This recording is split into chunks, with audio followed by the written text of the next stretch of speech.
ভাষা আন্দোলন থেকে বাংলাদেশের যে রাজনীতি এবং সেই রাজনীতি নিয়েই একটি দেশের জন্ম। রাজনীতির দেশ, ভাষার গর্ভে জন্ম নেওয়া বাংলাদেশ। সে দেশে রাজনীতির বহু দল, বহু মতের প্রকাশ রয়েছে। কিন্তু এই বাংলাদেশে এখন অনেক তরুণদের মুখে শোনা যায়, উই হেট পলিটিক্স। আবার যারা রাজনীতিতে আছেন তারা আসলে রাজনীতির কি নিয়ে আছেন, নীতি বহির্ভূত, নীতি বিসর্জিত ইত্যাদি নানা রকমের কথা আমরা শুনি টকশোতে, নানান মন্তব্যে। যারা ক্ষমতায় আছেন অনেক সময় তাদের সাপোর্ট নিয়ে যারা বিরোধিতা করছেন তাদের বিরোধিতা করতে হয়, আবার যারা বিরোধিতা আছেন তাদের সাপোর্ট নিয়ে যারা ক্ষমতায় আছেন তাদের আসন পাকাপোক্ত করতে হয়। তাহলে আসলে রাজনীতিটা কি? আমরা যে বলি সাম্যবাদ, সকল মানুষের জন্য সুষম বন্টন ইত্যাদি নানা রকমের কথা, রাজনীতি মানে রাজার নীতি। আসলেই কি বাংলাদেশে রাজনীতি মানে রাজার নীতি? আসলে কি বুঝি আমরা রাজনীতি? নানান কিছু নিয়ে আমরা আলোচনা করব। যেহেতু আমরা দেখছি ইতিমধ্যে ছোট ছোট রাজনৈতিক দলগুলো তাদের ঘর গোছানো শুরু করেছে, সামনের নির্বাচন এবং কখনো কখনো প্রশাসনের যে সহযোগিতায় তারা নানা রকমের অনুষ্ঠান, আমরা মিছিল, মিটিং, সমাবেশ এসবও করার উদ্যোগ নিচ্ছে বা করতে পারছে। এরকম একটি অবস্থা আমরা জানি। আগামীকাল হরতাল, বাম রাজনৈতিক জোটের আহ্বানে হরতাল যে গ্যাসের মূল্য বৃদ্ধি হয়েছে তার প্রতিবাদে। এটাও একটি রাজনৈতিক যে অধিকার, মানুষের অধিকার, তার আদায়ের একটি প্রকাশ। সেই রকম একটি প্রেক্ষাপটে আমরা আজকের নিউজ আওয়ার এক্সট্রা শিরোনাম রেখেছি, রাজনীতি বোঝা নাকি বোঝা। আমাদের সঙ্গে এই মুহূর্তে স্টুডিওতে আছেন বাংলাদেশের কমিউনিস্ট পার্টির সভাপতি মুজাহিদুল ইসলাম সেলিম, আছেন গর্ব বাংলাদেশের আহ্বায়ক শিক্ষাবিদ অধ্যাপক ডক্টর শাহেদা, যোগ দেবেন তৃণমূল বিএনপির চেয়ারম্যান ব্যারিস্টার নাজমুল হুদা। আমরা নাজমুল হুদার জন্য অপেক্ষা করছি, তিনি একটু জ্যামে আটকে আছেন, কিছুক্ষণের মধ্যেই স্টুডিওতে ঢুকবেন। তার আগে একটু শিরোনামটি নিয়ে কথা শুনতে চাই। এটাই প্রশ্ন, রাজনীতি বোঝা নাকি বোঝা? ধন্যবাদ। এটা বেশ ইন্টারেস্টিং একটা শিরোনাম দিয়ে আজকের আলোচনাটার ব্যবস্থা করা হয়েছে। এটা বেশ অর্থবোধক, কেন বোঝা শব্দটার দুই রকম অর্থ হতে পারে। বানান একই। একটা হলো এটাকে উপলব্ধি করা, এটাকে জানা, টু আন্ডারস্ট্যান্ড। আর একটা হলো বোঝা মানে একটা ভার বহন করা। আমি মনে করি স্পষ্টভাবেই যে রাজনীতি কি, সেটাকে কিভাবে আপনি সংজ্ঞায়ন করবেন সেটার উপরে এর প্রশ্নের জবাবটা নির্ভর করে। আপনি যদি রাজনীতিকে বর্তমানে যে হালচাল রাজনীতির সেইটাকেই রাজনীতি বলে চিহ্নিত করে বসে থাকেন, তাহলে পরে এটা জনগণের উপরে বোঝা বলে যারা আখ্যায়িত করে সেটা কিয়দাংশে সঠিক বলে মানে আমরা একটু রাজনীতিবিদকেই জিজ্ঞেস করতে চাই। আমরা সবকিছুই জনগণের হাতে, কাঁধে রাজনীতির বোঝা অথবা বোঝার বোঝা, মানে জনগণ বোঝে কি বুঝে নিবে, বোঝে না সে বোঝে নার মতন আর কি, আমরা বোঝাটা দিয়ে দেই তাদের কাছে। আমি আসলে রাজনীতিবিদের কাছে বুঝতে চাই, কারণ রাজনীতিবিদ বলতে ঢালাওভাবে বর্তমানে যত রাজনীতিবিদ আছে এটাকে দুইটা ভাগে ভাগ করতে পারেন। এক ধরনের রাজনীতিবিদকে আমি বলি হালুয়া রুটির রাজনীতিবিদ, এবং রাজনীতি বাজার অর্থনীতির বদৌলতে এটা বাজার রাজনীতিতে পরিণত হয়েছে এবং সমস্ত কিছুই একটা কমার্শিয়াল এন্টারপ্রাইজ হিসেবে বিবেচনা করে যখন নাকি তারই একটি ক্ষেত্র হিসেবে রাজনৈতিক অঙ্গনটাকে বেছে নেওয়া হয়, যেখানে আমি ইনভেস্টমেন্ট করলে অন্য জায়গায় ইনভেস্টমেন্টের চেয়ে বেশি লাভ এবং বেশি রিটার্ন নিয়ে আসতে পারবো, এই বিবেচনা থেকে যারা নিজেদেরকে কোটেশনের রাজনীতিবিদ হিসেবে চিহ্নিত করার চেষ্টা করে, আমি তাদেরকে রাজনীতিবিদ বলতে একেবারেই রাজি। কিন্তু আরেক ধরনের রাজনীতিবিদ, মানে তারা কি রাজনীতির বোঝা? তারা জনগণের উপরে বোঝায় এবং প্রকৃতির রাজনীতির খালি বোঝা না, তারা এই নামের অপব্যবহার করার মাধ্যমে একটা কলঙ্ক স্থাপন করছে এবং যেটা আমাদের বর্তমান এবং ভবিষ্যৎকে সম্পূর্ণভাবে ধ্বংস করে নিয়ে যাওয়ার জায়গায় নিয়ে যাচ্ছে। কিন্তু ইতিহাস আমি এটার জন্য না, আমি এটা সামলাতে পারছি না হয়তো এখন, কিন্তু আমার এটা দৃঢ় বিশ্বাস যে ইতিহাসের দিকে তাকালে দেখা যায় যে ইতিহাসের কতগুলো বিশেষ মুহূর্তে এই ধরনের কৃষ্ণপক্ষ, শামসুর রহমানের কাছ থেকে আমি শব্দটা ধার করে নিচ্ছি, এরকম একটা কৃষ্ণপক্ষ সৃষ্টি হয়, কিন্তু সেটা চিরস্থায়ী হয় না।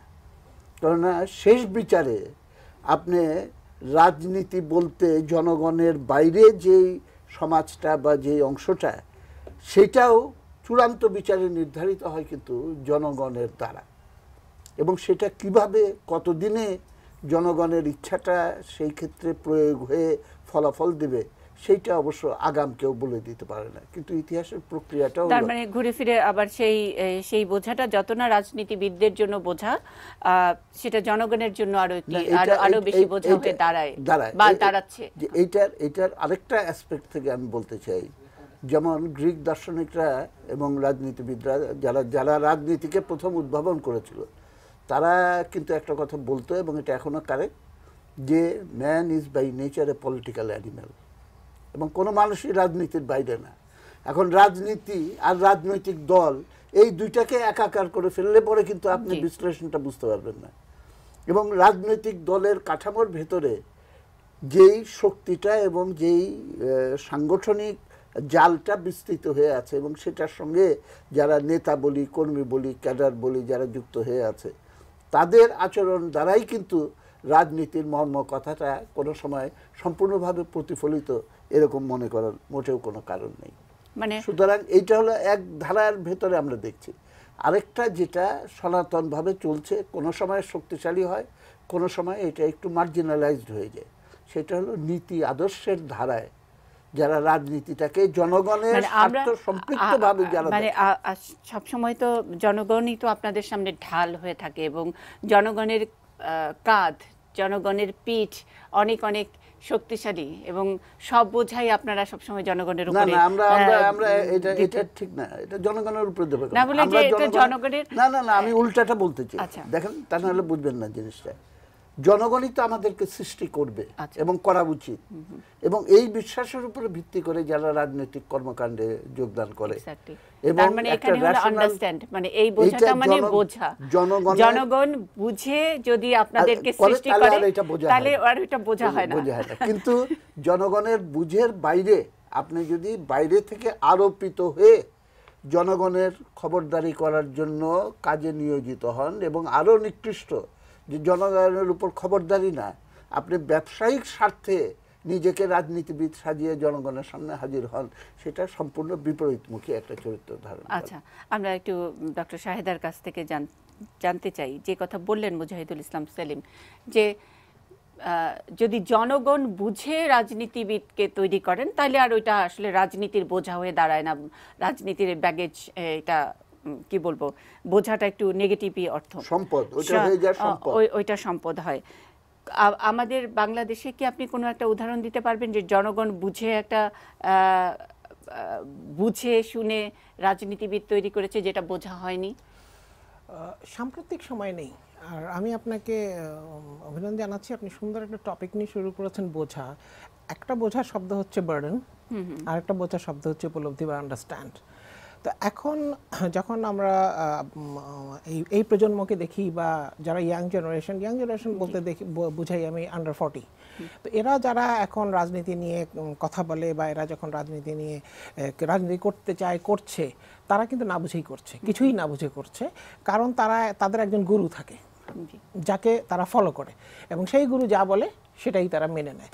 আমি যেহেতু শিক্ষকতার কারণে আমার এই ইয়াং জেনারেশনের সাথে অনেক ক্লোজ সম্পর্ক ছিল, তো এরা বেশিরভাগই আমাদের ঢাকা শহরে যারা পড়তে আসে, তারা কিন্তু বেশিরভাগই মফস্বল থেকে ভালো রেজাল্ট করে ঢাকা বড় বড় কলেজগুলো। ডক্টর শাহেদা, তাহলে আমরা গর্ব বাংলাদেশকে কি বলবো? এটা কি সাম্প্রতিক সময় নেই, তাহলে তো সেই সাম্প্রতিক সময়টার মধ্যে তো সেই কাজটাই করছি। আপনার দলটিও তো পরে আমাদের দল নয়, আমাদের একটা সংগঠন, আমরা কিন্তু ওই কাজটাই করছি না, এটা রাজনৈতিক দল আমরা কিন্তু ওই কাজটাই করছি। কিন্তু আপনি তো রাজনৈতিক দল মানে একেবারে চেনা রাজনৈতিক দলগুলোকে চ্যালেঞ্জ করেছেন, মানে অরাজনীতি দিয়ে মানে রাজনৈতিক দল নয় এরকম একটি সামাজিক প্রতিষ্ঠান দিয়ে কি রাজনৈতিক দলগুলোকে চ্যালেঞ্জ করা যায়? যেভাবে সেলিম ভাই বললেন যে রাজনীতির বাইরে কিন্তু কিছু নেই, কিন্তু যেটা দিয়ে আপনি শুরু করলেন যে আজকালকার প্রজন্ম এরা বলছে পলিটিক্স খারাপ, উই হেট পলিটিক্স, এবং এটা আমি প্রতিনিয়ত শুনে থাকি উই হেট পলিটিক্স। এই ধরেন 3-4 দিন আগে একটা ইয়াং মেয়ে সে অন্য তার নিজের একটা কারণে ফোন করেছে, তো সে বুঝতে পারছে না, তাই সে একটা পর্যায়ে গিয়ে বলছে যে আই হেট পলিটিক্স, তখন আমি ওকে বুঝালাম দেখো পলিটিক্স খারাপ না, 2-4 জন পলিটিশিয়ান খারাপ হতে পারে, বাট পলিটিক্স খারাপ না। আর তোমাদের প্রজন্ম তোমরা যদি বলো যে ইউ হেট পলিটিক্স, তাহলে কিন্তু বাংলাদেশে পলিটিক্স খারাপ না, কিন্তু আপনি তো গর্ব বাংলাদেশ রাজনৈতিক দলগুলোকে চ্যালেঞ্জ করছেন, আবার আপনি বলছেন যে এটা রাজনৈতিক দল নয়, এটা একটি সামাজিক সংগঠন। যদি একটু সুযোগ দেন, আমরা কিন্তু এই বোঝার কাজটাই করছি যে আমাদের মূলত কাজ হচ্ছে সভা, সেমিনার এবং এইসব কাজ, এবং আমরা কিন্তু বোঝানোর চেষ্টা করছি যে যেইটাই করো, যে দলই করো, যে রাজনীতিই করো, কিন্তু বুঝে করো, আন্ডারস্ট্যান্ড যে তুমি কাউকে ফলো করছো, কেউ তোমার গুরু, কেউ তোমার লিডার, কেউ তোমার বাট তুমি কেন করছো এটা আগে নিজে বুঝো যে তুমি স্যাটিসফাইড কিনা, তুমি নিজে। আমরা কিন্তু মূলত এই কাজটাই করি অ্যাকচুয়ালি, যেটা আমি শ্রেণীকক্ষে করতাম, এখন এটা আরো বৃহত্তর অঙ্গনে করছি, যে আমাদের কিন্তু একটাই টার্গেট। কারণ এখন এই যদি রাজনীতির কথা বলতে হয়, তাহলে তো রাজনৈতিক দলগুলোর কথা বলতে হয়, পলিটিশিয়ানদের কথাও বলতে হয়। এখন কেউ যদি ধরেন আমি যখন ইয়েতে ছিলাম, ধরেন একটা ছেলের হাতে অস্ত্র তুলে দেওয়া হলো, কিন্তু আমার মানে প্রশ্নটা হলো, আপনি বলছেন যে শিক্ষক হিসেবে আপনারা শ্রেণীকক্ষে এবং সভা সমিতি সেমিনারে আপনারা করছেন, কখনো কখনো আপনাদের পোস্টার দেখে একদম যেখানে আমাদের অফিস এই কারওয়ান বাজারের আমাদের অফিসের সামনে নাকের ডগায় অনেকদিন আপনাদের একটা পোস্টার ঝুলেছে, এবং যেটা নিয়ে খুব মানে নানা রকমের হইচই আলোচনা নিশ্চয়ই আপনি শুনেছেন। আপনার ছবি দিয়ে, আপনার খুব একটা চমৎকার ছবি, সেখানে ছিল নৌকা এবং ধানের শীষ, 2 নাগিনীর একই বিষ, এরকম একটি কথা, মানে খুবই একটা পলিটিক্যাল লাইন। এবং তারপরে তৃতীয় লাইনটা অনেকে যুক্ত করেছে, তাহলে কি নির্বিষ নাগিনীর দরকার আছে কিনা, এরকম আপনার ছবির নিচে অনেকে এরকম মন্তব্য করেছে। আমরা সেসব বিষয় নিয়ে কথা শুনবো, একটা ছোট্ট রিপোর্ট দেখব, আর ইতোমধ্যে আমরা পেয়ে গেছি ব্যারিস্টার নাজমুল হুদাকে, তিনি আমাদের সঙ্গে এসে যুক্ত হবেন। রিপোর্ট দেখছি আমরা, সহকর্মী আজাদ। অনুষ্ঠানটি ছিল আওয়ামী লীগের ঢাকার দোহার উপজেলা জনসভা। এছাড়া গণসংবর্ধনা দেয়া হয় প্রধানমন্ত্রীর বেসরকারি খাত উন্নয়ন বিষয়ক উপদেষ্টা সালমান এফ রহমানকে। দোহার পাইলট উচ্চ বিদ্যালয় মাঠে ওই অনুষ্ঠানে প্রধান অতিথির বক্তব্যের শুরুতেই ওবায়দুল কাদের টেনে আনেন রাজনীতিতে চাচা ভাতিজার পুনর্মিলন প্রসঙ্গ। তুলে ধরেন চাচা সালমান এফ রহমান আর ভাতিজা বিএনপি সরকারের সাবেক যোগাযোগ মন্ত্রী নাজমুল হুদার অতীত দ্বন্দ্ব। একসময় কি অবস্থা, একজন একজনের চেহারার দিকেও তাকাতো না, আজকে একই মঞ্চে চাচাকে সমর্থন দেয় রাজনীতি, এটাকেই বলে। ওবায়দুল কাদের বলেন, নেতা ভালো হলেই হবে না, নেতার স্বজন ও আশপাশের লোকজনের খারাপ আচরণের ফলে আওয়ামী লীগ সরকারের উন্নয়ন ম্লান হয়ে যাবে। তাই নেতাদের তুষ্ট না করে জনগণকে খুশি করার তাগিদ দেন তিনি। এ সময় বিএনপির সমালোচনা করে বলেন, তাদের আন্দোলনে এখন আর মরাগাঙ্গে জোয়ার আসে না। বিএনপির নাম হচ্ছে বাংলাদেশ নালিশ পার্টি, 596 জনের কমিটি, এই কমিটি রাস্তা বের হওয়ার মুরদ নেই, ঘরে বসে বসে প্রেস বিপির পুরানো ভাঙ্গা রেকর্ড বাজার। অনুষ্ঠানে উঠে আসে স্থানীয় জনগণের নানা দাবি দাওয়া। প্রধানমন্ত্রীর ভীষণ বাস্তবায়নের অংশ হিসেবে দোহারের কাছে পদ্মাপাড়ে শিল্প কারখানা গড়ে তোলার আহ্বান জানান বক্তারা। শিল্পাঞ্চলে ঢাকা থেকে পাইপলাইনের মাধ্যমে নিরবচ্ছিন্ন গ্যাস সরবরাহের প্রতিশ্রুতি দেন বিদ্যুৎ প্রতিমন্ত্রী। এছাড়া পদ্মার ভাঙন ঠেকাতে মাঠ পর্যায়ের কাজ শুরু হয়েছে বলে জানান পানি সম্পদ মন্ত্রী। 71 সনে এই দোহার থেকে সর্বোচ্চ ভোট আওয়ামী লীগ পেয়েছে। নির্বাচন আসছে, নির্বাচনের জন্য আপনারা প্রস্তুত থাকেন। একে আজাদ, এটিএন নিউজ, ঢাকা। সহকর্মী একে আজাদের রিপোর্টটি দেখছিলাম। দোহারে সালমান এফ রহমানের সংবর্ধনা অনুষ্ঠানে একই মঞ্চে চাচা ভাতিজা, এবং খুব মজা করে আমাদের রিপোর্টার বলছিলেন, চাচা ভাতিজাদের একজন আমাদের সঙ্গে স্টুডিওতে এসছেন, ব্যারিস্টার নাজমুল হুদা। আমরা রাজনীতির বোঝা নাকি বোঝা এই শিরোনামে কথা বলছি, শুনছিলেন বোধহয় স্টুডিওর বাইরে থেকে যেটুকু। যেখানে এসে দাঁড়াই আমরা, আপনি কি বলবেন রাজনীতি মানে ঠিক রাজনীতিটা বুঝে রাজনীতি, নাকি এখন বুঝে রাজনীতিটা এখন বোঝার হয়ে গেছে, বোঝা রাজনীতিটা আবার বুঝে বুঝে করতে হচ্ছে আপনাদেরকে রাজনীতিবিদ হিসেবে পরিচয়টা রাখার জন্য? না দেখেন, আমরা তো একটু ব্রাঞ্চড অফ হয়েছি ফ্রম দ্য মূল স্রোত। বিএনপি প্রতিষ্ঠা লগ্ন থেকে ছিলাম। বিএনপিতে এক মন মানসিকতা নিয়ে রাজনীতি করতাম, তখন রাজনীতি বুঝেই করেছি।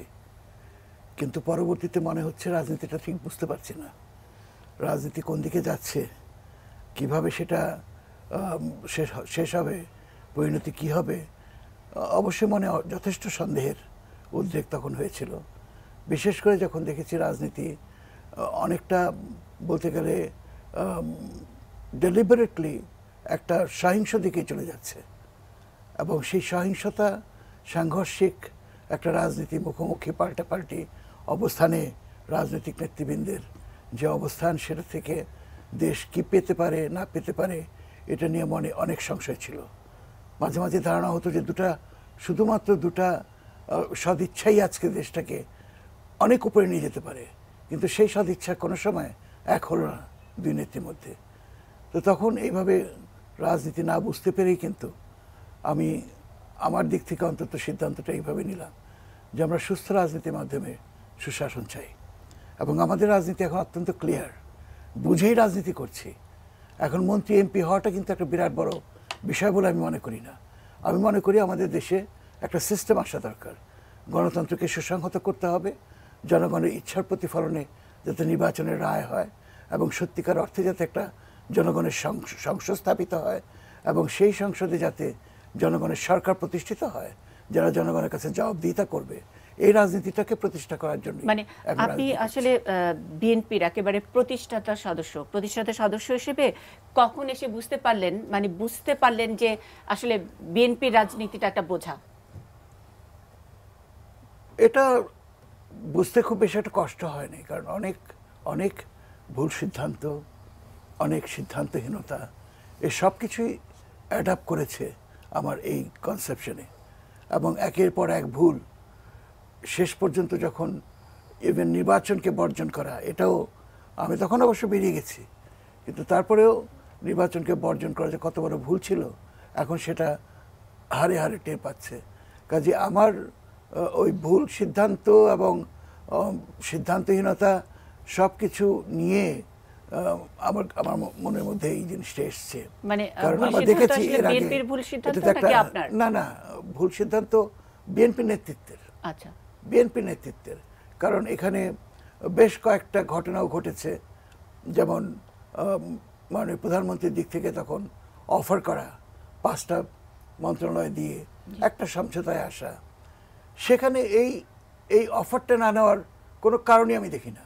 যদি আজকে সত্যিকার অর্থে রাজনীতিটাকে একটা জায়গায় নিয়ে যাওয়ার প্রশ্ন থাকতো বা সদিচ্ছা থাকতো, তাহলে আমি ইজিলি কিন্তু আমার নেত্রী, তৎকালীন নেত্রী 5টা মন্ত্রণালয়কে ইজিলি নেম করতে পারতেন যে আমি এই মন্ত্রণালয়গুলি চাই।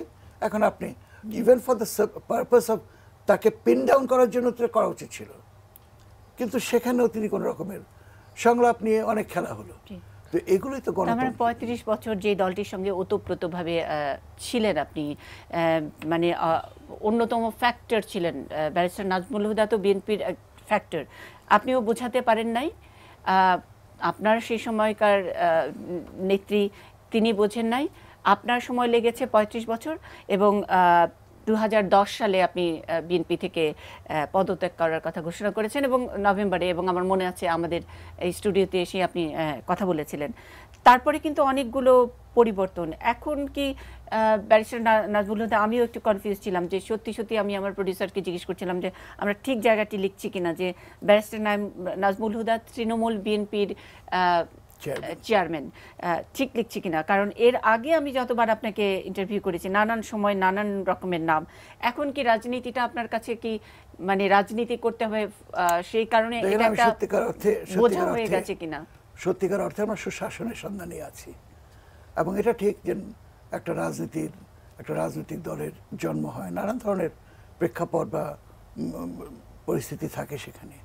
প্রথম যে বেরিয়ে আসার পরে যে রাজনীতিটা আমি করলাম, তখন কিছুটা হলে পরোক্ষ বা প্রত্যক্ষ মদত ছিল কারো না কারো, যে কারণে আমাকে জিয়াউর রহমানের রাজনীতিটাকে আবার সুপ্রতিষ্ঠিত করার জন্য তারই একটা সংগঠন, যেটা তখন জাতীয়তাবাদী ফ্রন্ট ছিল, সুপ্ত অবস্থায় ছিল, সেটাকে আমি পুনরুজ্জীবিত করে বাংলাদেশ। মানে তার মানে তো আসলে বিএনপিতে তো জিয়াউর রহমানের রাজনীতি নাই, তখন ছিল না। তখন ওটা আপনি কি মনে করেন এখন আছে? ওটা থেকে সরে আসছিল বলেই তো এটা একটা প্রয়োজন দাঁড়ালো। তো তখন বিএনএফ আমি গঠন করেছিলেন, বাংলাদেশ ন্যাশনালিস্ট ফ্রন্ট। মানে আপনি কি মনে করেন এখন আছে? না, কিন্তু কি এখন জিয়াউর রহমানের রাজনীতি আছে কি না, না এখন তো সেটা তো অনেক দূরে চলে গেছে। ওটা আমার তো মনে হয় না ওর বিন্দুমাত্র সেখানে আছে। আর বিশেষ করে যে ডায়ার্কি এখন চলছে বিএনপির মধ্যে, লন্ডন থেকে এক শাসন, ঢাকায় বসে আরেক শাসন, এবং এইভাবে রাজনীতি হয় না। এবং এটা যে কোনো সুস্থ রাজনীতিক তার মন মানসিকতাকে প্রভাবিত করতে বাধ্য। মানে সেই কারণেই কি আমাদের মানে আপনাদের মতো যারা একেবারে আমরা বলি যে রাজনীতিবিদ হিসেবেই যাদের পরিচিতি, আমরা হয়তো নামের আগে হয়তো ডক্টর শাহেদা বলি বা ব্যারিস্টার নাজমুল হুদা বলি, কিন্তু পরিচয় হলো রাজনীতিবিদ, তাদের কাছে রাজনীতিটা একটা বোঝা হয়ে দাঁড়িয়েছে কি না? মানে এটা বিএনপির এক রকমের সিচুয়েশন। বললেন যে দলটির সঙ্গে আপনার নাম ওতপ্রোতভাবে জড়িত, বা ডক্টর শাহেদাও তিনি নানা রকমের সংগঠন করার চেষ্টা করছেন, কখনো রাজনৈতিক দলকে চ্যালেঞ্জ করছেন। আমাদের সঙ্গে শ্রদ্ধেয় মজিদুল ইসলাম সেলিম আছেন, বাম রাজনীতি করছেন, কিন্তু তিনিও বলছেন যে রাজনীতি আসলে এমন জায়গায় গিয়েছে জনগণের জন্য বোঝা হয়ে গেছে। তাইলে আসলে এই বোঝা নামাও বন্ধু নামাও, এই বোঝা আমরা কেমনে নামাবো? সেই বোঝা থেকে জনগণের ঘাট থেকে এই বোঝা কিন্তু কারেক্ট কথাটা বলেছে, জনগণের কাছে বোঝা হয়েছে বলেই রাজনীতিবিদ এখন একটা গালিতে পরিণত হয়েছে। পলিটিশিয়ানদের এখন গালি দেওয়া হয়, যেই পলিটিশিয়ান সেই গালির জন্য কেন নতুন নতুন ছোট ছোট দল করতে হবে? অনেক সময় মানে ধরেন আপনাকে নিয়ে কথা যে ব্যারিস্টার নাজমুল হুদা নতুন আরেকটা ব্রিফকেস নিয়ে নতুন আরেকটি জোটের মধ্যে যাবেন, এখন আবার একটু ধরেন আপনি যে মঞ্চে গেছেন চাচা ভাতিজার মঞ্চ ইত্যাদি ফান করছে, কিন্তু তারপরেও জনগণ যারা আপনার তো কিছু ভোটার আছে, আপনার তো কিছু পছন্দের মানুষ আছে, আপনাকে যারা পছন্দ করে তারা আছে, তারা কি আর বিশ্বাস করতে পারে যে এখন নির্বাচন সামনে এখন কোন একটা জোটের সঙ্গে যাবে? মানে 19তম দলটি অথবা 22তম দলটি হয়তো প্রযোজ্য হবে না, কারণ ঠিক নির্বাচনটাকে সামনে রেখে জোট করিনি। আমি যেটা বলছি আমাদের একটাই মাত্র স্লোগান, সেটা হচ্ছে সুস্থ রাজনীতির মাধ্যমে সুশাসন।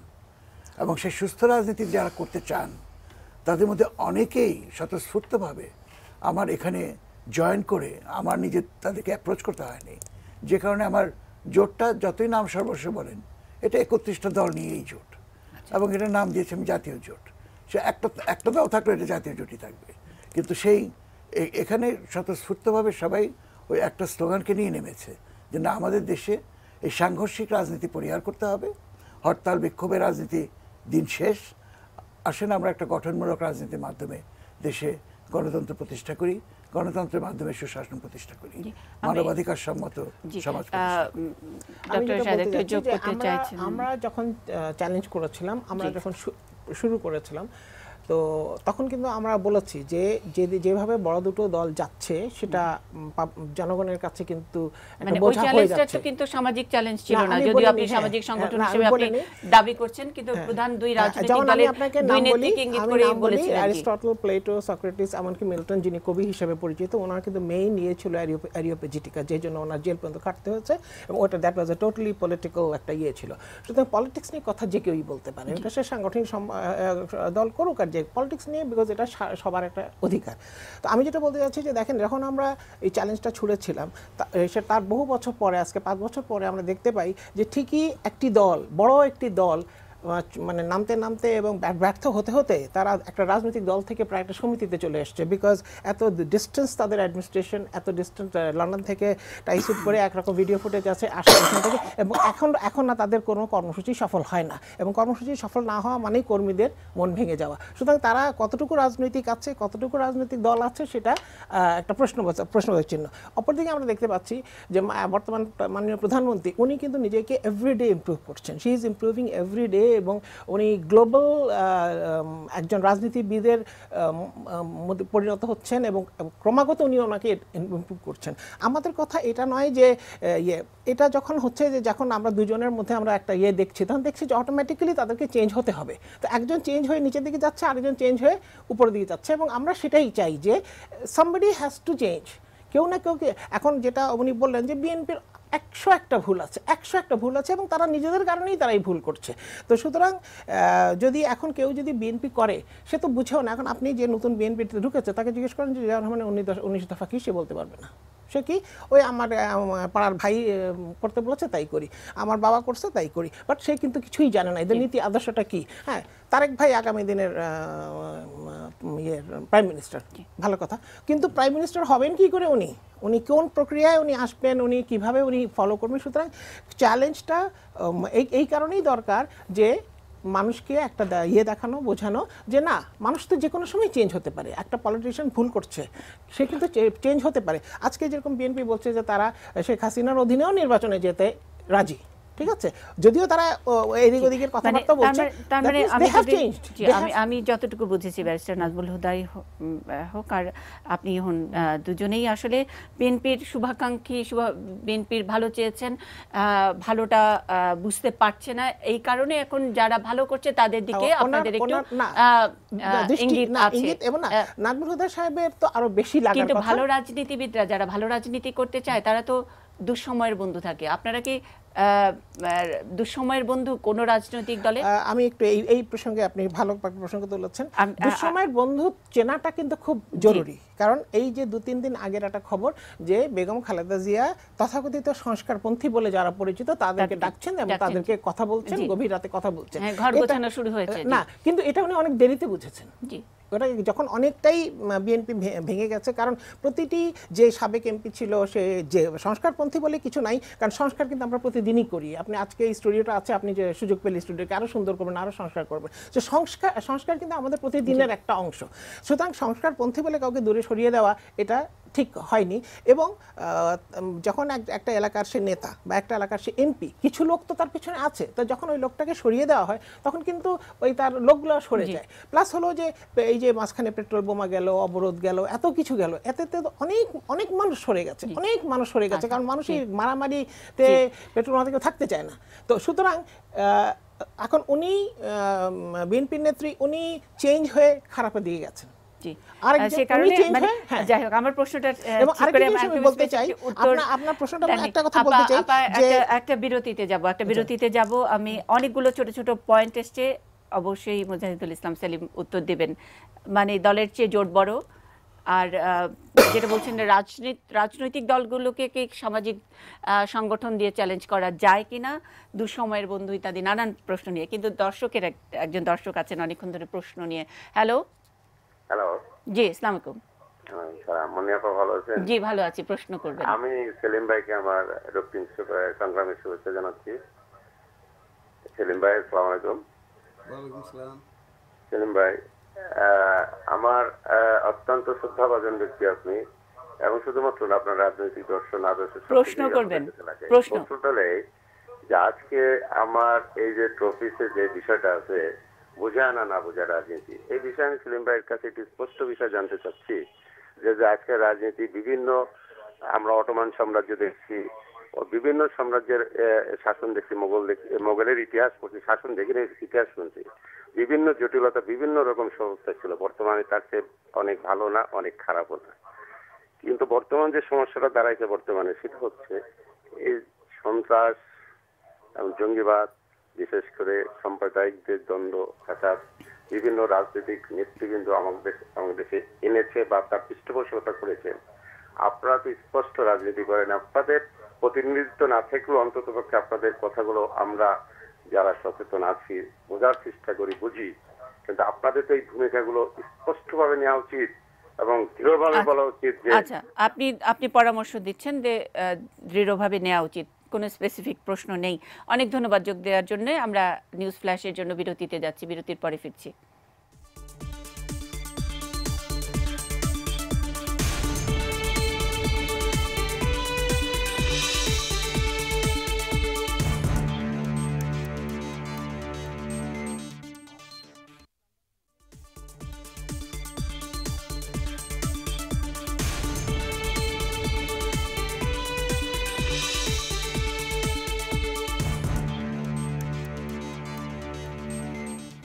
নিউজ আওয়ার এক্সট্রা দেখছেন। রাজনীতি বোঝা নাকি বোঝা, এই শিরোনাম নিয়ে আমরা আজকের নিউজ আওয়ার এক্সট্রার কথা বলছি। সঙ্গে আছেন তৃণমূল বিএনপির চেয়ারম্যান ব্যারিস্টার নাজমুল হুদা, আছেন বাংলাদেশের কমিউনিস্ট পার্টির সভাপতি মুজাহিদুল ইসলাম সেলিম, আছেন গর্ব বাংলাদেশের আহ্বায়ক অধ্যাপিকা ডক্টর শাহেদা।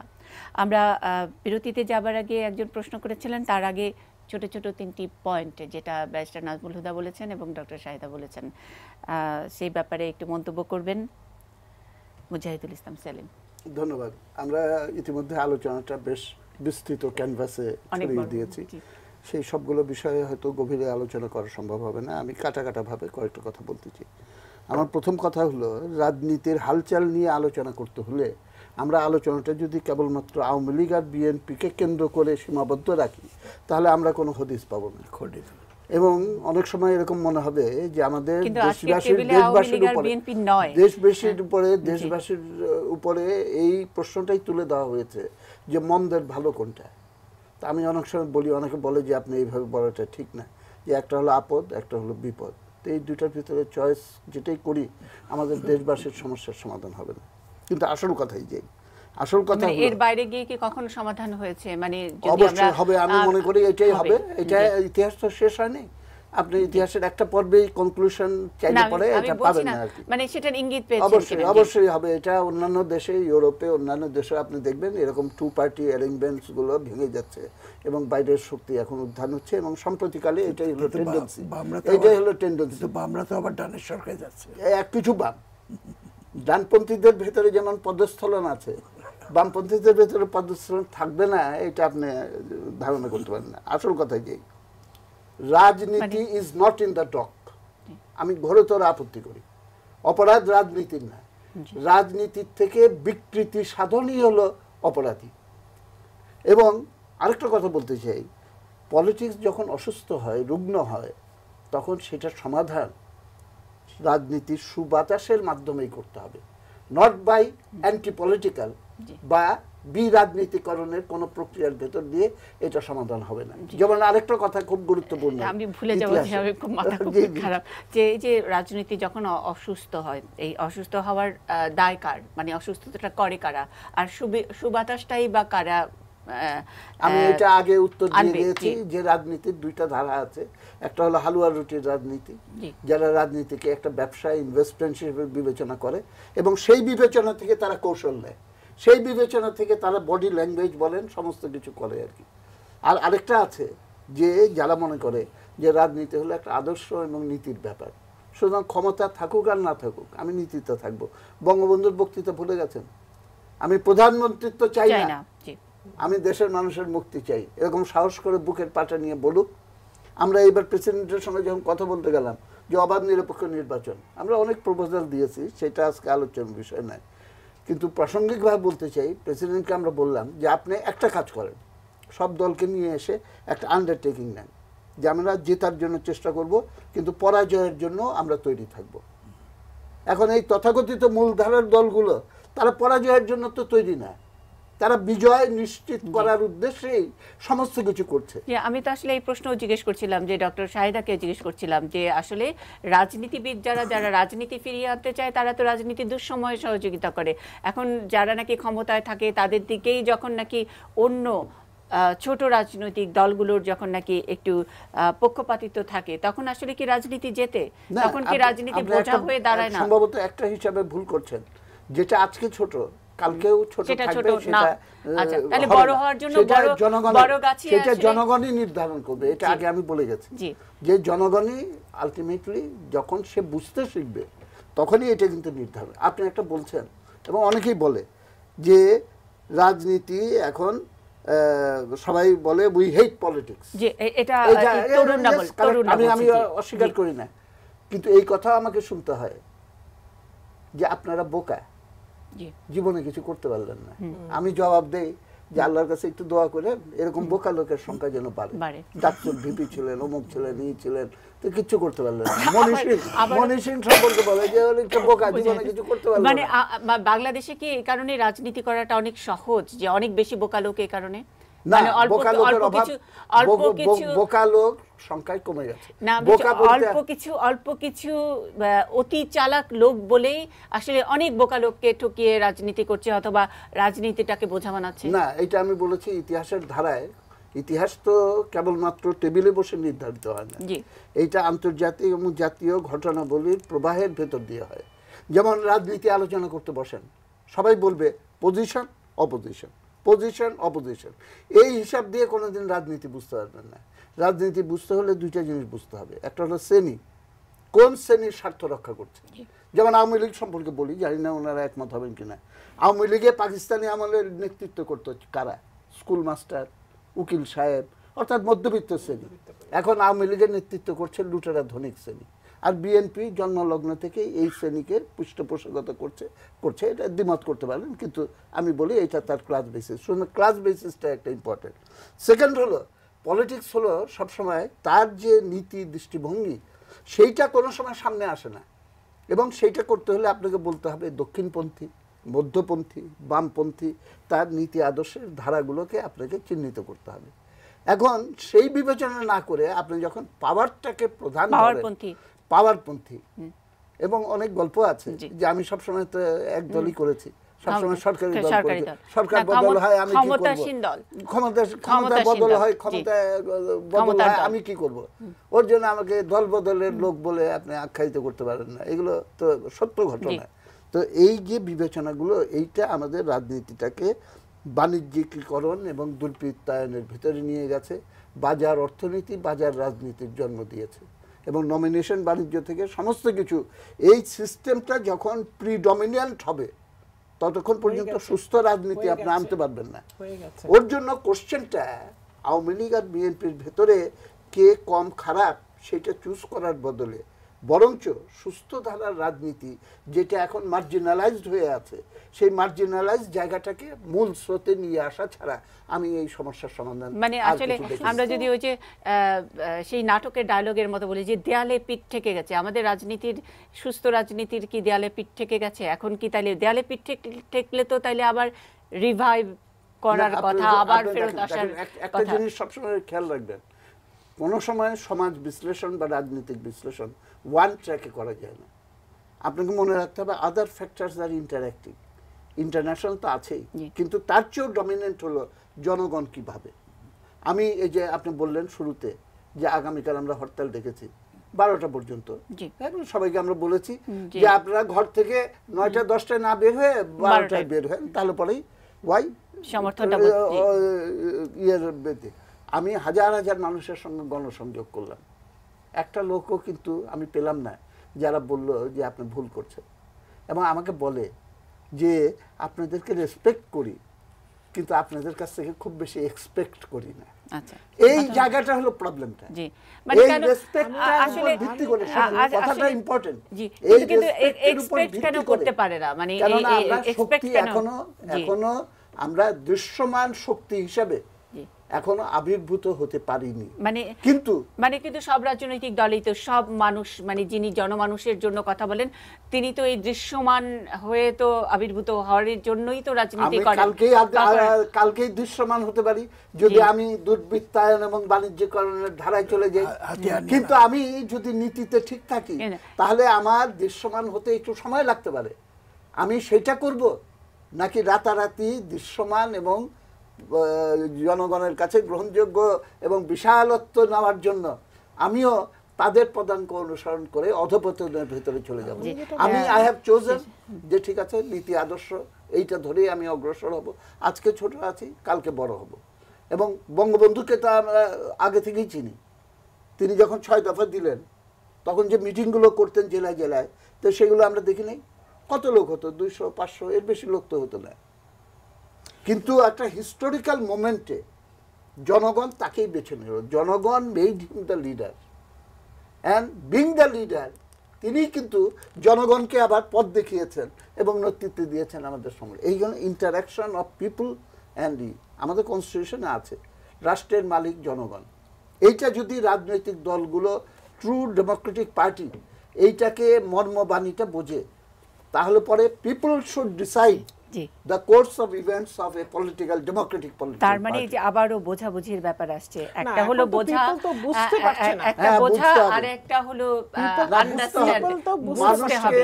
তার মানে আসলে বোঝা না বোঝার মধ্যেই আছি আমরা। মানুষের বুঝের ভেতর দিয়ে ছাড়া আমরা রাজনীতিকে গ্রহণযোগ্য করতে পারবো না। মানে আমি একটু জোর করে তার উপরে একটা কথা বলি, খালি জাস্ট কথাটার অর্থটা বোঝার চেষ্টা করুন। জমি বর্গা দেওয়া যায়, কিন্তু স্বার্থ কোনোদিন বর্গা দেওয়া যায় না। এই এডুকেশনটা জনগণকে দিতে হবে। ইউ আর দ্য পিপল, এবং তোমরা কি ভূমিকা পালন করছো এইটার উপরে নির্ভর করবে আমরা কি ধরনের নেতৃত্ব। আপনারা এই যে বোঝার কথা বলছেন, মানে জনগণ যেন বোঝে, কখনো কি এরকম ফ্রাস্ট্রেশন হয়? মানে একেবারে খুব পরিচিত একটা বাংলা, পশ্চিম বাংলার গানের মতন আর কি, বোঝে না সে বোঝে না। কখনো জনগণের উদ্দেশ্যে আপনাদের এরকম বলতে ইচ্ছা করে যে বুঝেই না, মানে এরকম লাগে কিনা? মানে আপনি আমাকে ফ্র্যাঙ্কলি যদি বলতে বলেন, আই ট্রাই টু আন্ডারস্ট্যান্ড জি, যে মানুষ কেন এখন পর্যন্ত এই জায়গাটায় আসছে না, মানে কেন বোঝে না। ইলেকশনে চা বিস্কুট খেয়ে ভোট দেয়, অনেকে বলে তো বিড়ি সিগারেট খেয়ে তারা ভোট দিচ্ছে। তা আমি বোঝার চেষ্টা করি কেন করছে। আমরাও তো ভালো কথা বলি, আমাদের পেছনে আসে না কেন? এটা কিন্তু তাদের অসচেতনতা না, এটা তাদের সচেতনতা। যে খালি মুখের কথায় আমি বিশ্বাস করতে রাজি না, আমি দেখতে চাই সে আমার দৈনন্দিন জীবনের সংগ্রামে আর দুঃখে কষ্টে আমার পাশে আছে কিনা এবং সেটা নিয়ে লড়াই সংগ্রাম করছে কিনা। আমরা আইয়ুব খানকে হটালাম কিভাবে? আইয়ুব খানকে হটালাম কিভাবে? আপনি তখন তো জন্ম হয়েছে কিনা জানি না। আচ্ছা, তখন কি হলো? আমরা দেশকৃষ্টি বই পাকিস্তানি শাসকরা চাপিয়ে দিল আমাদের উপরে, এইটার বিরুদ্ধে আন্দোলন করলাম। ভুট্টা দেওয়া শুরু করলো রেশনে, আমরা বাঙালি ভুট্টা খাই না, এই দাবিতে আন্দোলন। এসএম হলে ডাল পাতলা হয় কেন, এটা ডাল ঘন করতে হবে, এইটা নিয়ে আন্দোলন করলাম। এই ধরনের দৈনন্দিন জীবনের সংগ্রামের সঙ্গে থাকতে থাকতেই কিন্তু আমরা জনগণের আস্থাটা অর্জন করতে সক্ষম হয়েছিলাম। তার মানে কখনো কখনো বোঝে, এবং জনগণ বোঝে বলেই মানে আপনাদের কাছে এক্সপেক্ট করে না, তাই কি বলবেন? না, আমাদের শক্তি এক্সপেক্ট করে না, নট দ্যাট যে রেসপেক্ট করে কিন্তু এক্সপেক্ট করে না। আমরা নীতিতে ঠিক আছে, জি নীতিতে ঠিক আছে, কিন্তু আমরা যদি বড় হতে পারতাম, আপনারা ওরকম একটা আওয়ামী লীগ বিএনপির মতো বড় হয়ে আমাদের কাছে আসেন না কেন? আমি তখন বলি যে আপনারা আসলে না আমরা বড় হব। জি, আমরা বড় হলে এবং আমি সেটাই বলছিলাম যে আসলে তারা রেসপেক্ট করে কিন্তু তারা আসে না, মানে জনগণ আপনাদের কাছে আসে না। ডক্টর শাহেদা, আমি আপনাকে সুযোগ দিব, একজন দর্শক আছেন অনেকক্ষণ ধরে ফোনে, আমি একটু ওনার ফোনটি নিব। হ্যালো, আসসালামু আলাইকুম ম্যাডাম। ওয়ালাইকুম আসসালাম। আমি শাহজাহান কবির বেগমগঞ্জ নোয়াখালী থেকে। জি, আমার প্রশ্ন ব্যারিস্টার নাজমুল হুদা সাহেবের কাছে। প্রশ্নটা দুইটা প্রশ্ন ছোট। একটা হলো যে আপনি আজকে 2 বছর ধরে একটা নতুন দল করছেন, কিন্তু এখন পর্যন্ত ভালো স্বাক্ষর রাখতে পারেননি। আপনার দল, আপনি কি বি চৌধুরী এবং কর্নেল অলি সাহেবকে ফলো করছেন কিনা? 2 নম্বর প্রশ্ন, আপনি প্রায় বলছেন বিএনপি থেকে জিয়া রহমান 7 নভেম্বর ক্ষমতা আছে। আপনি আমাকে বলেন উনি ক্ষমতা কিভাবে আছেন? উনি কি প্রধানমন্ত্রী সারি সিন্ধে আছেন নাকি সুট্টা সিন্ধা প্রেসিডেন্ট হয়েছেন? ওই সমস্ত প্রেসিডেন্ট সাইন ছিলেন। উনি যে সিএস হয়েছেন শুধুমাত্র, ওটা আপনারা বলেন না কেন? এটা কি ইতিহাস বিকৃতি নয়? আপনারা তো জিয়া রহমান সাহেবের উৎখাত করছে ডিসেম্বর মাসের 12 তারিখ 76 সাল, আর উনি রেফারেন্ডাম দিচ্ছে 23 মে 1977 সাল। এই সত্য কথা আপনার বলতে গেলে অসুবিধা কোথায় জাতিকে? আচ্ছা, অনেক ধন্যবাদ, অনেক ধন্যবাদ। তথ্যবহুল একটি প্রশ্ন, অনেক সুন্দর প্রশ্ন। একটা ছোট্ট বিরতির পর ব্যারিস্টার নাজমুল হুদার কাছে এই 2টি প্রশ্নের উত্তর নেব।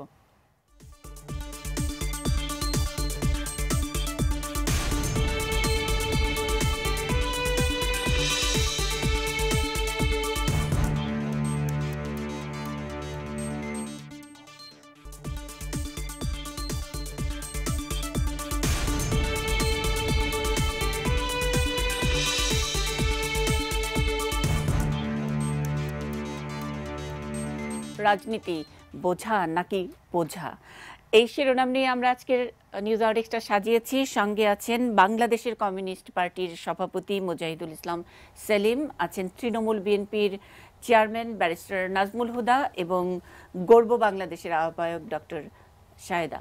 আমরা বিরতিতে যাবার আগে দুটি প্রশ্ন একজন দর্শক আপনাকে করেছিলেন ডক্টর শাহেদাও, সেলিম ভাইয়ের কিছু কিছু পয়েন্টে আপনি একটু যোগ করতে চেয়েছিলেন। আমি ব্যারিস্টার নাজমুলের কাছ থেকে, নাজমুলুদার কাছ থেকে আসতে চাই। তিনি বলছেন যে আপনি 2 বছর হলো নতুন একটি দল করেছেন, আবারও বি চৌধুরী কর্নেল অলির পদ ধরেছেন কিনা, তেমন তো কিছু করতে পারেনি প্রথমটি। দ্বিতীয়টি, ইতিহাসের সত্যটা বলেন না কেন, যেটা হলো যে ক্ষমতা নিয়ে তারপর রেফারেন্ডাম করেছিল জিয়াউর রহমান, সেই বিষয় নিয়ে। না, এই প্রথমটার উত্তরটা হচ্ছে যে it is too early to say যে কিছু করতে পারি নাই। আমি তো মনে করি যে আমরা যথেষ্ট এগোচ্ছি। তৃণমূল বিএনপি এখন সারা বাংলাদেশে পরিচিতি লাভ করেছে। আপনি যদি মনে করেন যে না, এখন সব জায়গায় কমিটি করে টোরে আমাকে বিরাট বড় প্রচারের মধ্যে দিয়ে জাহির করতে হবে যে আমি তৃণমূল বিএনপি এখন বিরাট বড় একটা দল হয়েছে, হ্যাঁ সেই দল হয়তো আমাদের এখনো হয় নাই, কিন্তু আমার প্রত্যেকটা জায়গায় সেখানে জনগণ তৃণমূল বিএনপি সম্বন্ধে পরিচিত এবং তারা একের পর এক তাদের আগ্রহ প্রকাশ করছে এবং সেখানে জয়েন করছে। আমি কোনো প্রতিষ্ঠিত রাজনীতিবিদদের হয়তো এখনো জড়ো করতে পারি নাই, সে চেষ্টা আমি করি নাই। কারণ যাদেরকে সমালোচনা করে আমরা সুশাসন আনার চেষ্টা করছি, যাদেরকে ব্লেম দিয়ে আমরা সুস্থ রাজনীতির কথা বলছি, তাদেরকে নিয়ে যদি আবার সুস্থ রাজনীতির যাত্রা আমি শুরু করি, তাহলে আমাকে আবার সেই বিপদে প্রশ্নবিদ্ধ হতে হয়। কাজে সেটা আমার মাইন্ডের মধ্যে নাই, আর এই অ্যাডভেঞ্চারটাও আমার মধ্যে নাই যে তা কাউকে দেখাতে হবে যে আমি অনেক এগিয়েছি।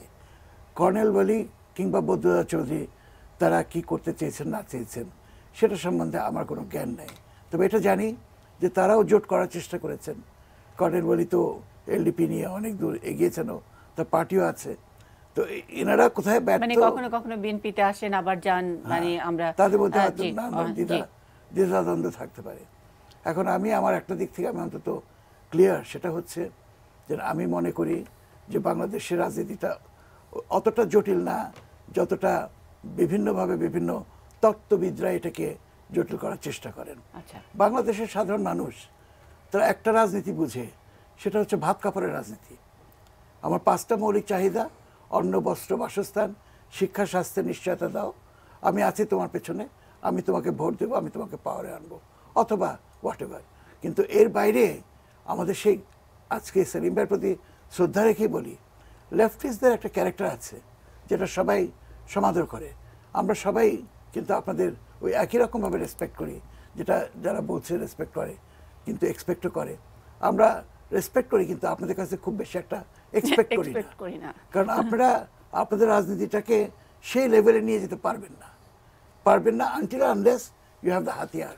মানে ব্যারিস্টার নাজমুল হুদা, আপনি কি এই বাক্যটি যেটা বললেন যে তত্ত্ববিদেরা মানে অনেক রকমের তত্ত্বতে যেটা জনগণ খুব বুঝতে পারে না, মানে ওই যে বুঝতে না পারার ব্যাপারটাকে আপনি কি একটু বাম রাজনীতিদের ইঙ্গিত করছি? অফ কোর্স, তারা তো এমন ভাবে ওটার মধ্যে কমিটেড, তারা তো ওটা ছাড়া কিচ্ছু বোঝে না। আচ্ছা, তারা বড় দুটো দলকে রেকগনাইজ করতে রাজি না, তারা রেকগনাইজ করতে রাজি তাদের তত্ত্বটাকে, যা আমাদেরকে কেন এরা বোঝে না, আপনাদের বুঝবে কি করে? তার মানে বাংলাদেশের রাজনীতি বা যে কোনো দেশেরই রাজনীতির জল হাওয়া, রাজনীতির ভাষা আলাদা। সুতরাং তত্ত্ব পূর্ব থেকে আসুক, পশ্চিম থেকে আসুক, ডান থেকে আসুক, বাম থেকে আসুক, যাই আসুক না কেন, তত্ত্বের সাথে সাধারণ তত্ত্বের, লোকতত্ত্বের ফারাক অনেক, তাই কি? সেটা আছে, প্লাস আপনি এটা মোটিভেটিং যে ফোর্সটা যে কোনো তত্ত্বের পেছনে, আজকে ওনারা যদি জনগণকে মোটিভেট করার মতো কিছু প্রোগ্রাম নিয়ে তাদের সামনে সেটাকে উপস্থাপিত করতে পারতো, তাহলে তারা কনভিন্সড হবে। আপনি সেই ধরনের সাধারণ ল্যাঙ্গুয়েজ তো আপনাদের কাছে নাই, আপনারা তো বড় বড় তত্ত্ব নিয়ে কথা বলবেন, এবং সেই কমিউনিস্টদের যুগ তো অনেক আগে শেষ হয়ে গেছে। কেন খামাখা ইনু মেনন এরা আসবে না কেন? তারা তো দেখেছে যে এটা করে লাভ নাই, আমাদেরকে তার মানে রাজনীতি একটা লাভেরই ব্যাপার। হ্যাঁ, এটা তাদের তাদের মাইন্ডে হয়তো সেটা কাজ করছে। আমি যেটা মনে করি, মানে আপনি তো ইন এ ওয়ে তাদেরকে সাপোর্টই করলেন যে তারা আসবে না কেন, তারা দেখলো যে লাভ নাই, সুতরাং সব রাজনীতিবিদরাই একটা লাভ খোঁজার জন্য। আমি তাদের তত্ত্ব ছাড়াটাকে জাস্টিফাই করলাম। আচ্ছা, কিন্তু রাজনীতিবিদরা অ্যাকচুয়ালি তারা মানে তত্ত্ব ছাড়লে একটু লাভ হয়, তারা কিন্তু সমাজসেবক। আপনি এটা বলবেন কিনা তত্ত্ব ছাড়লে কি একটু লাভ হয়? আওয়ামী লীগ বিএনপি তত্ত্ব ছাড়া সেটা আজকে উন্নতি হয়েছে সেলিম ভাই, তত্ত্ব ছাড়লে পরেই অনেক উপরে চলে যেতে পারে।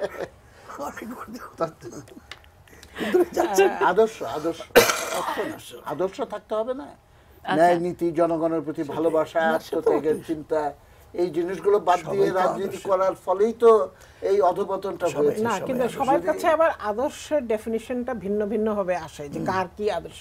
আমি যে কথাটা সালিম সাহেবের সাথে বলতে চাচ্ছিলাম, মানে ব্যক্তিগত আদর্শ ইত্যাদি সততা, সেগুলোর চেয়ে তত্ত্বের আদর্শ নিয়েই তো অনেক বেশি নাড়াচাড়া করে, সুতরাং সেই জায়গাটা বোধহয় একটু। আমাদের ভাই একটা খালি জিজ্ঞেস করতে চাই, গার্মেন্টসের যে আন্দোলন করছে এটা কারা করছে?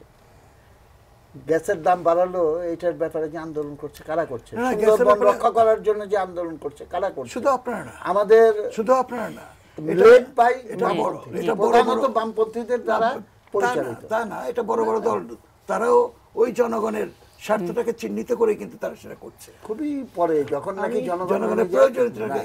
না, এখন আসলে রাজনীতিটা খুবই একটা জটিল একটা ব্যাপার, যেটা আপনি বলেছেন যে অসুস্থ রাজনীতি। তাহলে অসুস্থ রাজনীতি তো কিছু অসুস্থ লোকেই, কিছু অসুস্থ পলিটিশিয়ানরাই অসুস্থ রাজনীতির জন্ম দিয়েছে, এটা তো বলতে হবে না। রাজনীতি তো আপনি অসুস্থ হয়নি। এখন যদি আমরা পিছনের দিকে তাকাই, তাহলে বাংলাদেশ 52 আমাদেরকে বাংলা দিয়েছে, 71 আমাদেরকে দেশ দিয়েছে, এটাই হচ্ছে বাংলাদেশ। এবং আমরা যদি সেখানে তাকাই, সেখানে কিন্তু কোনো অসুস্থতা নাই। অসুস্থতা এসছে সাম্প্রতিক সময়। এখন যেটা হচ্ছে যে যতই তত্ত্বকথা হোক আর যতই বড় বড় কথা হোক, এখন পুরো রাজনীতিকে প্রভাবিত করছে স্বার্থ আর অর্থ। স্বার্থ বলতে আমি বুঝাই যে পার্টি পাওয়ারে থাকলে একটা মন্ত্রী কিছু হওয়া, পজিশন পাওয়া, আর বিরোধী দল থাকলে একটা পদ পাওয়া, এটা হচ্ছে স্বার্থ। আর অর্থ হচ্ছে কালো টাকা। সুতরাং এই স্বার্থ আর এই অর্থই পুরো রাজনীতিকে ভরে রেখেছে। সেইখানে জনগণ বিভ্রান্ত। জনগণ এখন একটা কথা বোঝে যে কারা আমাদেরকে কিছু দিতে পারবে।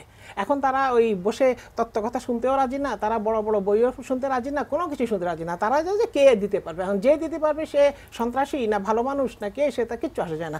এখনকার রাজনীতিবিদরা তারা পার্ট টাইম রাজনীতি করে, কারণ তাদের হলো অন্য কিছু আছে। কারণ আমি দেখেছি যে শুধু রাজনীতি করেছেন এমন লোকও আমি দেখেছি।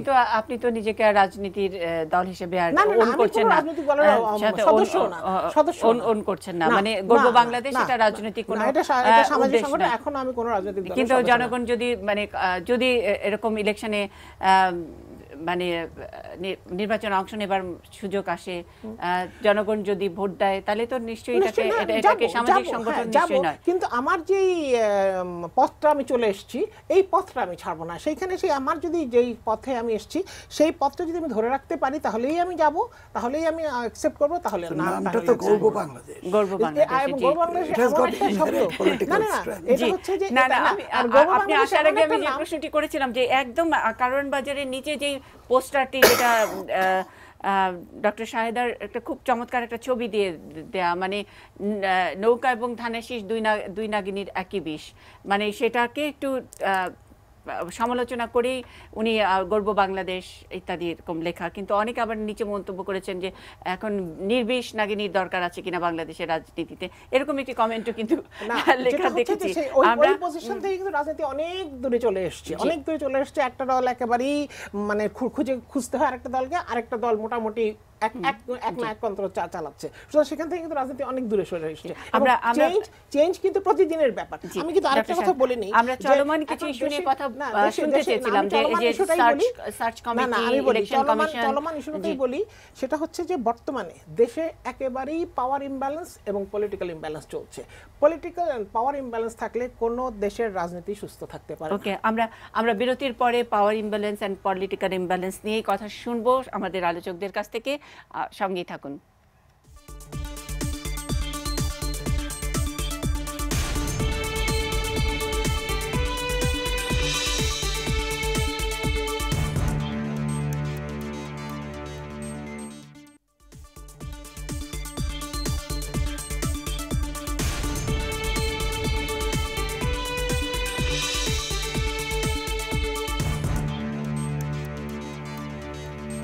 রাজনীতি বোঝা নাকি বোঝা, এই বিষয় নিয়ে আমরা আজকের নিউজ আওয়ার এক্সট্রা সাজিয়েছি। একেবারে শেষ ভাগে খুবই প্রাণবন্ত আলোচনা, আমার ঠিক শেষ করতে ইচ্ছে করছে না আজকে।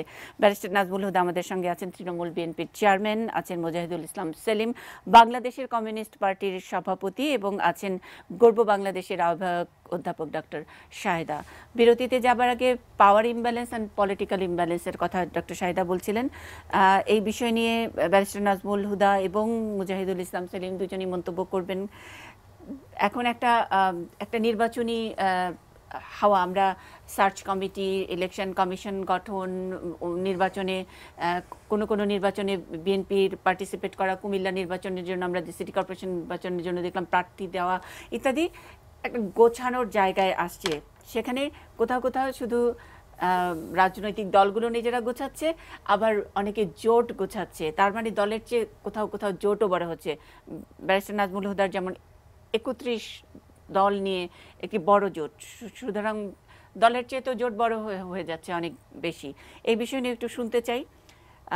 অন্যান্য প্রসঙ্গ, পদ্মা সেতু, অনেক বিষয় ছিল, কিন্তু হয়তো সবগুলো আমরা শেষ করতে পারবো না।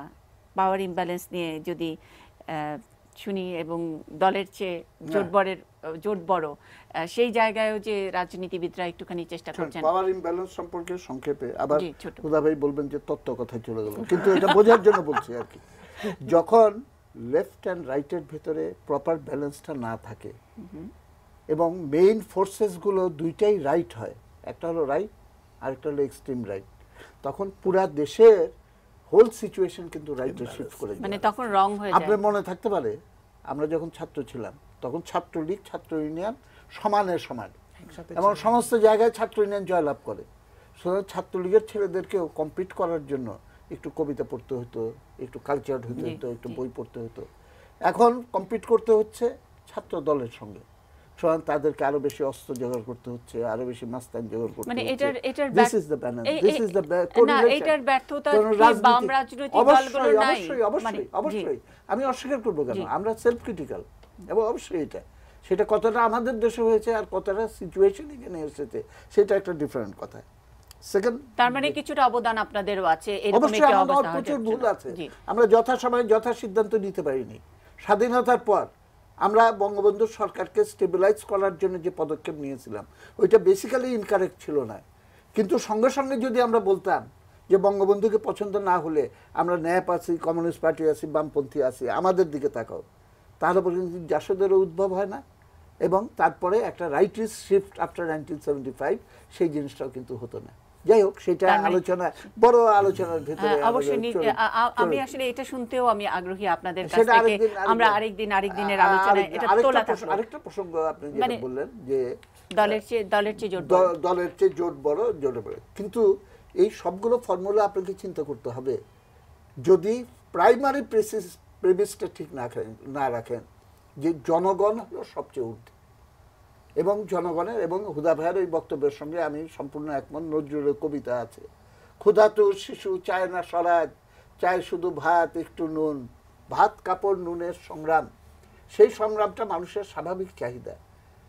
এবং আমি তো মনে করি আমাদের দুর্বলতা থাকতে পারে, কিন্তু ভাত কাপড়ের লড়াইটা তো বামপন্থীরাই প্রধান একটা ভূমিকা পালন করছে। কিন্তু যখন নাকি লড়াই করার মতো সুযোগ থাকে না, এইটাকে ভোটে কনভার্ট করার জায়গায় আমরা এখনো পৌঁছতে পারিনি। কিন্তু যখন নাকি মানে একেবারে এটা হাইপোথেটিক্যাল, যখন নাকি আর লড়াইয়ের মতো জায়গা থাকে না, মানে যখন আপনার ভাত আছে, কাপড় আছে, নুন আছে, সবই আছে, তখন তো তাইলে তার রাজনীতি থাকে না। প্রপাগান্ডা করে তো বলতে পারবেন না যে মানুষের সব হাইপোথেটিক্যাল। তখন কি তাইলে তখন আবার রাজনীতিটা কোন দিকে শিফট হয়? তাইলে তখন কি নিয়ে রাজনীতি করে? স্ট্যাটিক অ্যানালিসিস করছেন যে এটা হলো মানুষের চাহিদা একটা জায়গায় সীমাবদ্ধ থাকে, তার যখন একটা লেভেলে তার কনজাম্পশনটা বাড়ে, তার কিন্তু আরো উন্নত জীবনের চাহিদাটাও সঙ্গে সঙ্গে বাড়তে থাকে। তো ক্রমাগতভাবে সমাজকে যদি বিকশিত না করি, আমরা গুহা যুগের মানুষের তুলনায় আমরা অগ্রসর হয়েছি। ব্রিটিশ আমলে আমাদের এখানে তারা শিক্ষা চালু করেছে, তারা রেল লাইন চালু করেছে, কত কিছু করেছে। আইয়ুব খানের আমলে 68-এ অক্টোবর মাসে ডিকেড অফ ডেভেলপমেন্ট করলো, কত হইচই করে 6 মাসের ভিতরে তার পতন হয়ে গেল। ওই ডেভেলপমেন্ট দিয়ে তো কিছু হয় না। এই আজকাল যে স্লোগান দিচ্ছে তার মানে রাজনীতিবিদকে বা রাজনীতিকে জনগণের চাহিদা বুঝতে হয়, জনগণের মন বুঝতে হয়। গুহা যুগের মতন করে যদি ব্যারিস্টার নাজমুল হুদার ভাষায় যদি আমরা সেই তত্ত্ব দিয়ে মানে আমরা জনগণকে বুঝতে চেষ্টা করি, রাজনীতিকে বুঝতে চেষ্টা করি, তাহলে তখন একটা বোঝা অথবা না বোঝা আবার সেই জায়গায় চলে আসে। তত্ত্বের একটা নির্দিষ্ট প্রয়োগ আর একটা তত্ত্ব যে সদা সত্য কথা বলিবে, জি, এইটা চিরন্তন চিরন্তন। জি, আমাদের সমস্ত সময়ই উৎপাদিকা শক্তির বিকাশের জন্য এবং সেটার প্রপার ডিস্ট্রিবিউশনের জন্য আমাদের ব্যবস্থা করতে হবে। আমাদের মুক্তিযুদ্ধের চেতনা আমাকে যদি বলেন দীর্ঘকালের জন্য এটা প্রাসঙ্গিক থাকবে। গণতন্ত্র, ধর্মনিরপেক্ষতা, জাতীয়তাবাদ, সমাজতন্ত্র, এবং আমি সমাজতন্ত্রের পক্ষে আমি গর্বিত। এবং যদি কেউ বলে যে সমাজতন্ত্রের পক্ষে না, তাহলে পরে কনস্টিটিউশন থেকে ওটা বাদ দেয় না কেন? ধর্মনিরপেক্ষতা চালু করেছে, তারপরে রাষ্ট্রধর্ম ইসলাম এখানে রাখে কিভাবে? এবং এই কন্ট্রাডিকশন গুলো তো কোনোভাবে আপনার সমাধান করতে মানে এটা কি রাজনীতি করার জন্য সবসময় কন্ট্রাডিকশন রাখতে হয় ব্যারিস্টার নাজমুল হুদা? না, ইনফ্যাক্ট আমি তাদের একটু ছোট করে বলতে হবে, শেষ করব। জি, বামপন্থীদের যে পলিটিক্সটা, এটা কিন্তু সত্যি সব দিক থেকে সমর্থনযোগ্য এবং তারা জনগণের স্বার্থকে মাথায় রেখে আমরা বলতে চাই যে রাজনীতি করার জন্যই কি কন্ট্রাডিকশন রাখে কিনা? অনেক কিছু জেনে বুঝেই একটা কন্ট্রাডিকশন রাখতে হয়, দ্যাট ইজ হোয়াট রাজনীতি। আর সেটা তো পলিটিক্সের ডিফারেন্ট দিক তো আছে, দ্যাট ইজ একজন রাজনীতিবিদ নাজমুল হুদার কাছেই যাচ্ছি না, এটা ধরেন সেটা তো ডিফারেন্ট ডাইমেনশন আছে। কে কোথায় কোন সময় রাজনীতিটাকে ওই পথে নেওয়ার জন্য একটা রাজনীতি করবে না করবে, depends upon the circumstances and situations. না, আমি যেটা বলছিলাম সেলিম ভাইদের যে রাজনীতিটা, এটা জনগণের কাছে অবশ্যই অত্যন্ত গ্রহণযোগ্য একটা রাজনীতি। যেটা তারা ল্যাকিং করছে সেটা হচ্ছে they are lacking in the modus operandi to reach this রাজনীতি টু দ্য পিপল। আচ্ছা, মানে তাদেরকে সোয়ে করে তাদের পক্ষে নেওয়ার জায়গাটা, যখন নাকি এই যে রেসপেক্ট করেন, এক্সপেক্ট করেন না, সেই রাজনীতিটাকেই আপনি মেইন স্ট্রিমের একজন রাজনীতিবিদ, আপনি বুঝেছেন, আপনার মাধ্যমে আবার আপনি আপনার জনগণকে বোঝার চেষ্টা করেন। নাজমুল হুদার রাজনীতি আর জনগণের উপরে আর বোঝা হয়ে চেপে বসছে না, বা বসানোর মতো অবস্থা আপনি তৈরি করছেন না, তাই বলবেন কি? সেটা তো বটেই। আমি তো মনে করি যে এখন আমাদের সবারই এই উপলব্ধিটা হওয়া উচিত যে আজ এই পর্যন্ত রাজনীতিবিদরা যেটা করে এসছে, I would call that hypocrisy, straight way ভণ্ডামি। মুখে এক কথা বলবো, করবো আরেক জিনিস। কিন্তু এটা বুঝতে হবে যে প্রত্যেকটা রাজনীতিবিদকে সমাজসেবক হতে হবে, তার ভেতর এবং বাইরে কিন্তু এক হতে হবে। What you understand you should come out with it. জনগণকে আপনার ভেতরটা বুঝতে হবে, তা না হলে কিন্তু সেখানে রাজনীতিবিদদের অ্যাকচুয়াল রোলটা আপনার প্লে করছেন না। এখন আমাদের এখানে যেটা ল্যাকিং করছে সেটা হচ্ছে ওই যে সোয়েড বাই হালুয়া রুটির রাজনীতি, এবং সেখানে অটোমেটিক্যালি উপাদেয় খাবার নয়, এখন automatically band of different people এসে জড়ো হচ্ছে। আপনি তো নিজে ইমব্যালেন্স হয়ে যাচ্ছেন, আপনি জানেন না আপনি কীভাবে নিজেকে সামলাবেন when those forces are around you। কাজে এগুলির থেকে বেরিয়ে এসে আপনাকে যদি সত্যিকার অর্থে, আজকে আপনি কিছুক্ষণ আগে বললেন সার্চ কমিটি, নির্বাচন কমিশন, এটা ওইটা, you see we are on a very unfortunately একটা খুবই ফ্রুটলেস একটা এক্সারসাইজের মধ্যে আমরা আছি। কোন সরকারের অধীনে নির্বাচন হলো না হলো নট ইম্পর্টেন্ট, নির্বাচন কমিশন কতখানি স্বচ্ছ হলো না হলো নট ইম্পর্টেন্ট। ইম্পর্টেন্ট হচ্ছে আপনার প্রক্রিয়া, আপনার প্রক্রিয়াটা ঠিক করেন, যে প্রক্রিয়ার মাধ্যমে জনগণের সঠিক ইচ্ছার প্রতিফলন ঘটবে নির্বাচনের রায়। আপনি তার আইডেন্টিটি কার্ডের উপরে আসেন, আপনি তার ভোটার তালিকা স্বচ্ছ, নিশ্চিতভাবে স্বচ্ছ এবং শুদ্ধ করার দিকে আসেন। এটাকে এনশিওর করে নিয়ে আপনি যদি সেটাকে আনতে পারেন, তাহলে তো আপনার কার অধীনে নির্বাচন হলো আর নির্বাচন কমিশন কে হলো সেটা ইম্পর্টেন্ট হচ্ছে না। খুবই চমৎকার, খুবই চমৎকার। প্রক্রিয়া আসলে স্বচ্ছ করতে হবে। আমরা শেষ করব ডক্টর শাহিদা, এক লাইন। আমি জাস্ট একটি কথাই বলবো যে সময় এসছে রাজনীতিবিদদের এই ভণ্ডামি বাদ দিয়ে, মিথ্যা কথা বাদ দিয়ে সৎ কথায় সৎ রাজনীতি করা এবং জনগণকে টেকেন ফর গ্রান্টেড না করা, জনগণকে আধোকা না দেওয়া। রাজনীতি বোঝা নাকি বোঝা, তার মানে হিপোক্রেসি মুক্ত রাজনীতি চাই। এই জায়গাটা যদি জনগণ ঠিক করে বুঝতে পারে, আমরা যেটা বলি সেই বোঝাপড়াটা যদি ঠিক করে হয় জনগণের সঙ্গে আর রাজনীতিবিদের সঙ্গে, তাহলে আসলে রাজনীতি বোধহয় আর বোঝা হয়ে আমাদের কাঁধের উপর চেপে বসবে না। আমরা একটা হিপোক্রেসি মুক্ত রাজনীতির দেশেই পরিণত হব। লেফটের মধ্যে কোনো হিপোক্রেসি পাবেন না। বাহ, এইরকম একটা Left-এর মধ্যে কোনো ভালো hypocrisy পাবেন না। স্টেটমেন্টের But they জন্য should come অনেক forward with that অনেক ধন্যবাদ। অনেক ধন্যবাদ ব্যারিস্টার নাজমুল হুদা, মুজাহিদুল ইসলাম সেলিম এবং অধ্যাপক ডক্টর শাহেদা। দর্শক সকলকে কৃতজ্ঞতা জানাচ্ছি আমাদের এই অনুষ্ঠানে থাকবার জন্য। আগামীকাল সকাল 9:30টায় আবার এই অনুষ্ঠানটির পুনঃপ্রচার হবে, থাকবেন নিশ্চয়ই আমাদের সঙ্গেই।